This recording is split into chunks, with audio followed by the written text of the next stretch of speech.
Hello guys, welcome to another keyboard review here at Doki. And today we have the Monsgeek M5, one of the latest offerings from Monsgeek. So by now I think we are all familiar with the brand. Monsgeek is the sister company of Ako, focusing on a more budget-friendly yet quality level aluminum keyboards, the M series. Alright, so I have reviewed the M1, the M2, the M3, and now we have the M5. So this is their full keyboard layout, which is a very good offering, especially for those diving into the hobby who cannot live with the tightness of more compact layouts, who needs the function keys and the arrow keys all at once. And there's a very specific group of people wanting that layout. All right. Before we begin this review, this unit was sent over by Monsgeek for review, but all thoughts and opinions are my own. In no way are they affected by the company. Alright, so we all know what Monsgeek M series is. It's a aluminum keyboard, wired version with south-facing PCB, gasket mounting, all the foams that you need. It even comes in with a tape mod, and it's QMA and VIA compatible at a very competitive price point. The M5 is being offered for 7,399 pesos for the purple and 7,199 pesos bare bones for the black and the silver unit. All right. You only have 3 colorways, but I think that's fairly good enough option for those playing around with this price range, because at this price range you'd want something that is not too expensive, at the same time good enough for beginners.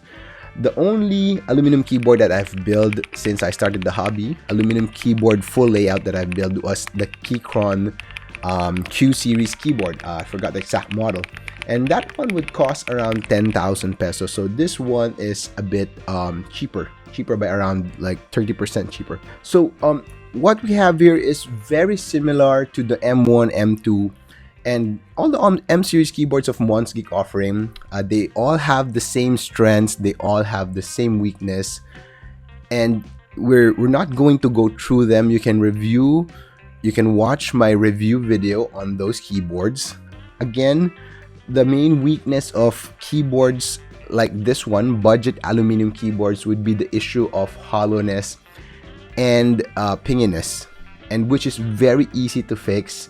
Again, I fixed that using the force break mod, and that alone improves the hollowness and pinginess by a lot. One thing to do note that for this model, the M5, for the previous M series keyboards, my problem is that this side badge over here, this is a metal side badge. From the previous keyboards that I've built, that was very loose. It causes a lot of reverberations and pinginess. For the M5, they fixed it. They placed in some tape, and probably it looks like an adhesive. And the side edges of this keyboard are very stable. I don't even need to put a tape around them, as I did with the previous M series models. All right. Another major change for this keyboard, which is a change for the good, is that the stabilizers, I felt, are better. So I don't know if there is a supplier change or a design change coming from the M series stabilizers, which I tried, and it gave me such an headache to the point that I replaced them altogether, to the M2 and M3, which were acceptable but needed a little bit of tuning and balancing. I hate tuning stabilizers. And here now to the M5. For anything else, I would like to remind everyone buying this keyboard that this keyboard has 8 sets of stabilizers. So you have 8 stabilizers all around the keyboard. That is good enough for 2 65-60% layout keyboards. But the good news is the stabilizer sets that came with this, they're all good. Alright, perfectly balanced. I didn't even balance them. Just placed up some lube on the wires, XHCBDZ, and 205 grade 0 on the housing, and it's good to go. It's really that good. All right. So in this review also we've featured the Ako CS Piano, which are one of my favorite switches for this year. I'll be doing a separate short review for the ACO CS Piano and ACO's newest keycap offering, the ACO Starry Sky OSA Profile PBT Double Shot keycaps, being sold for 2,599 pesos. Very good colorway, very good design, as you can see in the screen.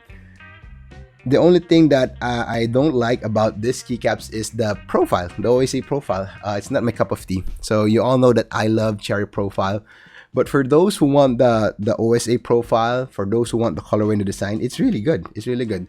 The surface texture is way better compared to the other previous OSA keycaps of ACO. And we will dive more into that in the next review, all right? And of course, again, the CS Piano. So for 950 pesos for a pack of 45 pieces switches, clocking in at around 21 pesos per switch. It's not the cheapest, but it's not the most expensive switch option out there. It's mid-priced, but it's super good. Really smooth out of the box. I love the clacky poppy sound signature. Very clean sounding. And now you have it factory lube. We will discuss more on that on the dedicated review of the CS Piano as well. Alright, so who's this keyboard for? This keyboard again is for someone diving into the hobby, wanting to upgrade from that plastic polycarbonate case build, wanting to go and try out the aluminum build, which makes a heavier feel. This thing clocks at around 2.5 kilograms bare bones, fully built. Of course, definitely it's heavier. It's really heavy. One of the heaviest boards in my collection to date. And aluminum keyboards do have a more premium feel. So for those who want to dive into the aluminum keyboard genre, who doesn't want to splurge much, then the M5 is a very good competitor. It's a very good competitor. Probably one of the best full keyboard layout that I have built and tried thus far, especially when you factor in the price. Alright, do note however that fully built, this build will cost still at around 10,000, 11,000 pesos depending on the components that you will put in here. But again, for the quality, for the price, it's a good keyboard. It's a good keyboard. Alright, so thank you Monsgeek for sending this keyboard out. And I hope to see you guys in the next review. Monsgeek will be sending out their M1 wireless version, and I know a lot of you guys are really excited for that keyboard. It's the upgraded version of the most popular M1, where Monsgeek started their keyboard journey, and I'm really excited to try that out. Thank you for watching. This is Toki Doki. I'll see you on the next video.